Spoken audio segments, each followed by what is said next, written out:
Perhatian, PDKT Online akan dimulai beberapa saat lagi. Mari siapkan hati kita untuk memuji dan menyembah Tuhan.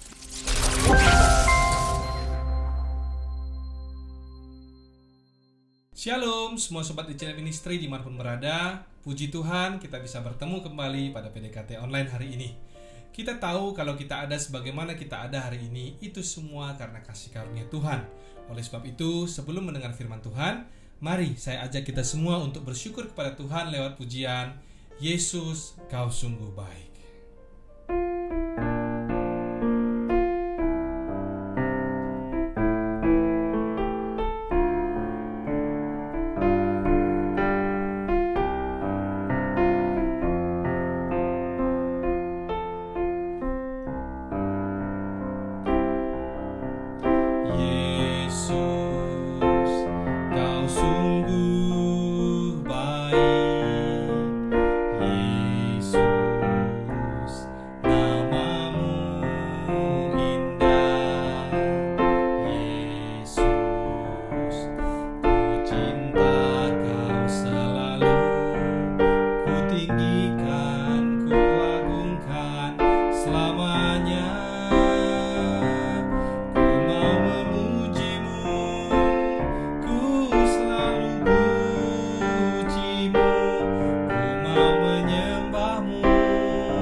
Terima kasih Tuhan Yesus yang baik buat penyertaan-Mu Tuhan mulai dari minggu kemarin sampai dengan hari ini Bapa. Ya Tuhan Yesus, sebentar kami akan mendengarkan sharing firman yang dibawakan oleh hamba-Mu.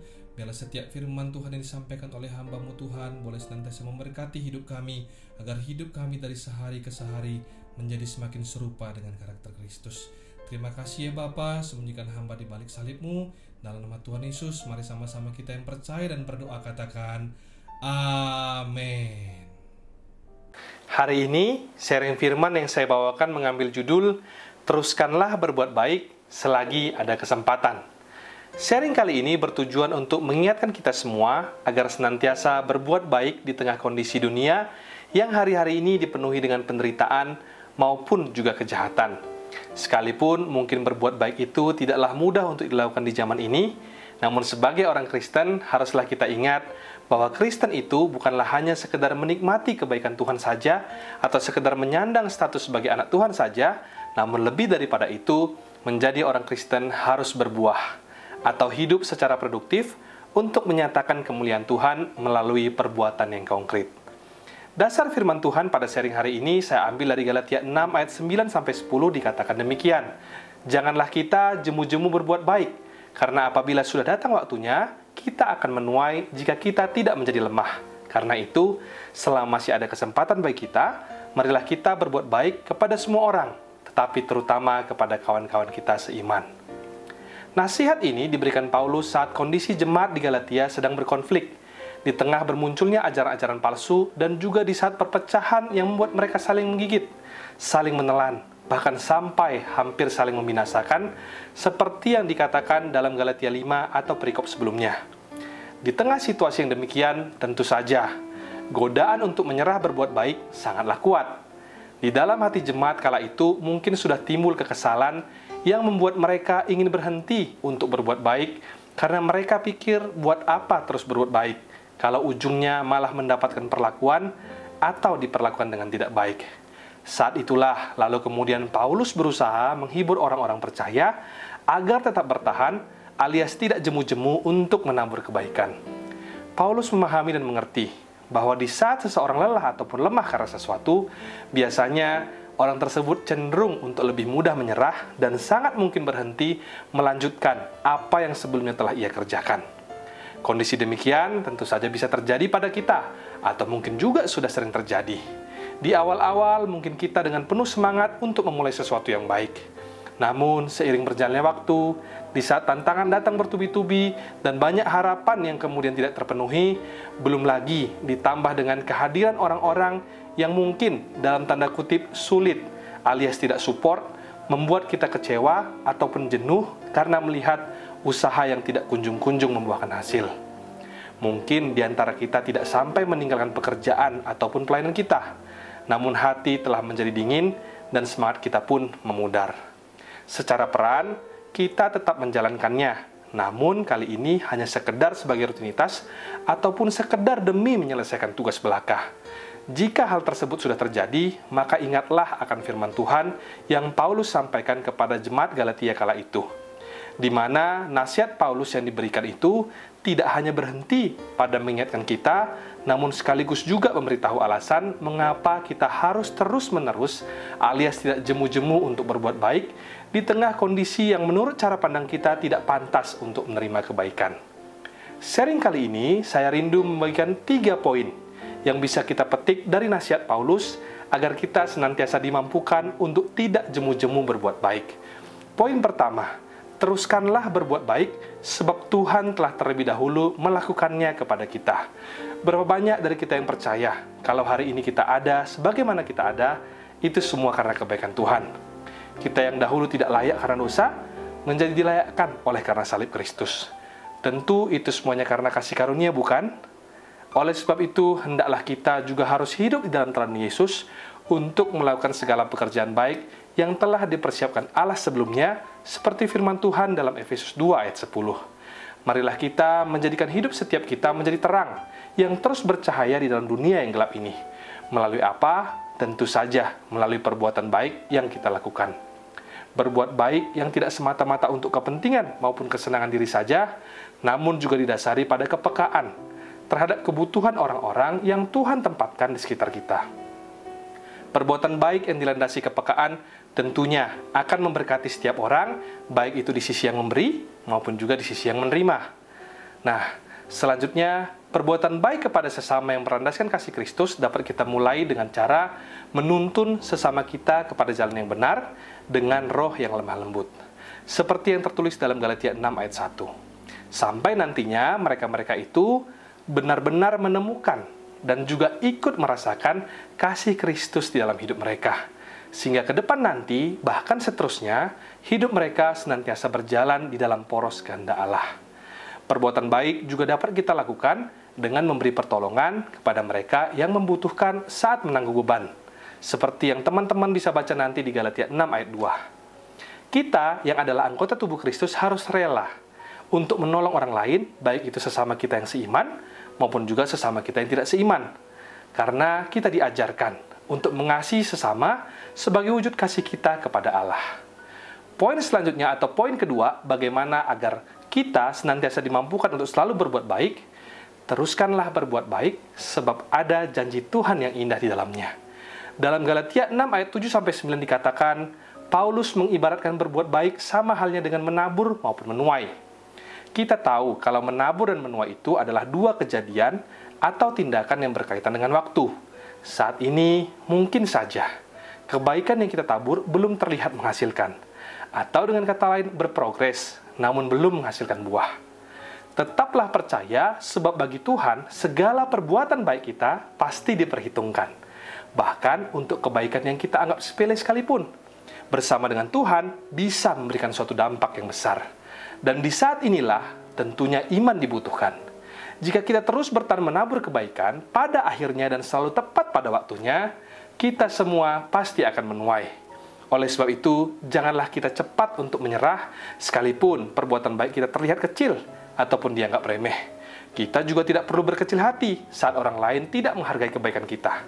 Tetaplah lakukan dengan sebaik-baiknya apa yang menjadi bagian kita dan serahkan kepada Tuhan untuk segala hasil akhirnya. Poin terakhir sekaligus poin penutup dari sharing hari ini, teruskanlah berbuat baik selama masih ada kesempatan. Dalam Galatia 6 ayat 10, Paulus mengingatkan jemaat di Galatia bahwa peluang untuk berbuat baik itu tidak selalu ada. Sebagai orang Kristen, kita memiliki tujuan untuk memuliakan dan melayani Tuhan, bukan? Dan salah satu cara untuk mewujudkan hal tersebut adalah dengan melakukan perbuatan baik seperti yang Yesus juga ajarkan kepada kita. Kita terkadang lupa bahwa tidak selamanya kita itu kuat, mampu, dan sehat untuk hidup menjadi berkat. Oleh sebab itu, Paulus berkata dalam sebuah kalimat, selama masih ada. Ini menandakan bahwa kesempatan untuk berbuat baik itu pun adalah sebuah anugerah dari Tuhan.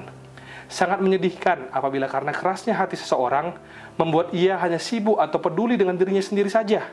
Sama sekali tidak lagi punya kepedulian terhadap orang-orang di sekitarnya. Hati yang keras itu biasanya seringkali diisi oleh amarah, kebencian, iri dengki, dan kepahitan. Yang menjadi pertanyaan nantinya adalah bagaimana Tuhan Yesus yang adalah Sang Kasih itu mau memberkati dan berdiam dalam hati seseorang apabila hati orang tersebut sudah dipenuhi dengan kepahitan. Untuk itulah mengapa kita perlu berbuat baik, karena perbuatan baik akan menyegarkan jiwa dan juga melembutkan hati. Dalam ayat 10 tadi tidak lupa Paulus juga menambahkan prioritas kepada kita yang penuh dengan keterbatasan ini saat berbuat baik bagi semua orang. Paulus menambahkan kalimat, tetapi terutama kepada kawan-kawan kita seiman, atau lebih tepatnya kepada anggota keluarga Allah. Hal ini diberitahukan agar kita tidak kewalahan dengan banyaknya kebutuhan. Jangan sampai ketika kita berbuat baik kepada semua orang, lantas kita hanya menyediakan yang tersisa saja, atau sisa-sisanya saja untuk saudara-saudara kita seiman. Dari sharing kali ini, kita bisa mengambil 3 poin. Yang pertama, teruskanlah berbuat baik sebab Tuhan telah terlebih dahulu melakukannya pada kita. Poin kedua, teruskanlah berbuat baik sebab ada janji Tuhan yang indah di dalamnya. Dan poin terakhir, teruskanlah berbuat baik selama masih ada kesempatan. Berbuat baik itu bukanlah sebuah tugas ataupun beban. Kita patut bersyukur, bangga, dan bersuka cita jika hidup kita hari-hari ini dipenuhi dengan perbuatan baik. Sebab hidup dengan berbuat baik itu juga merupakan gaya hidup Tuhan kita, Yesus Kristus. Saya berdoa dan rindu agar kita tidak jemu-jemu untuk berbuat baik selama masih ada waktu dan kesempatan. Sebab setiap perbuatan baik yang didasarkan oleh kasih Kristus tidak hanya sekedar membawa penghiburan maupun pertolongan, namun juga akan menuntun seseorang kepada pertobatan dan juga pemulihan. Demikian sharing hari ini dan Tuhan Yesus memberkati. Sebelum kita menutup perjumpaan kita pada hari ini, mari kita bersama naikkan pujian Bapa Kau Setia. Bapa,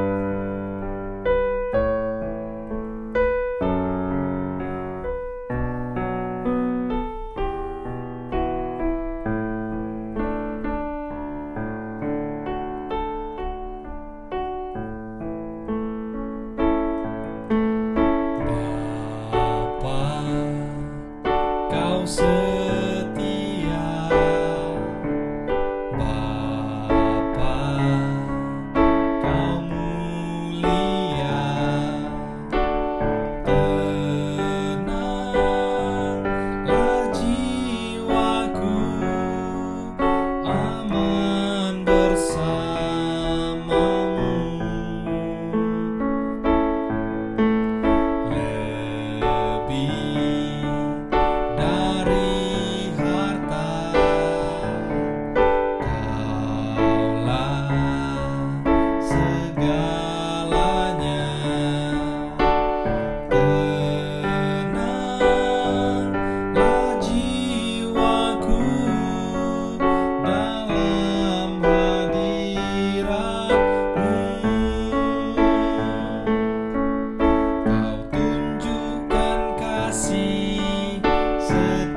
surga, terima kasih Tuhan buat firman yang disampaikan oleh hamba-Mu, membuat kami semakin menyadari agar kami selalu berbuat baik selagi masih ada waktu dan kesempatan dalam hidup kami.